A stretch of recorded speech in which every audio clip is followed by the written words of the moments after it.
பிஸ்மில்லா வஸ்ஸலாத்து வஸ்ஸலாம் அலா ரசூல் ஸல்லல்லாஹு அலைஹி வஸல்லம். பைஹக்கியில் வரக்கூடிய ஹதீஸில் நபி ஸல்லல்லாஹு அலைஹி வஸல்லம் அறிவிக்கிறாங்க, மறுமையில் அல்லாஹ் சுப்ஹானஹு வ தஆலா முதலாக தொழுகையை பற்றி தான் கேட்பான். தொழுகை சரியாக இருந்தால் மற்றவை சரியாக்கப்படும். கணித்துக்குரியலே இது ரொம்ப முக்கியமான விஷயம். அல்லாஹ் சுப்ஹானஹு வ தஆலா இந்த தொழுகையை வானத்தில் வைத்து கடமையாக்கினார். மற்ற அனைத்து சட்டங்களுமே பூமியில் வைத்து கடமையாக்கப்பட்டது. ஆனால் தொழுகை மட்டும் வானத்தில் வைத்து கடமையாக்கப்பட்டது.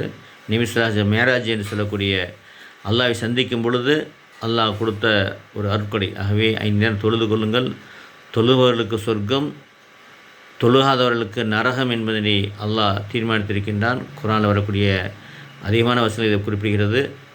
ஆகவே கட்டாயம் தொழுது கொள்ளுங்கள். அல்லாஹ் எல்லா உதவி செய்வானாக.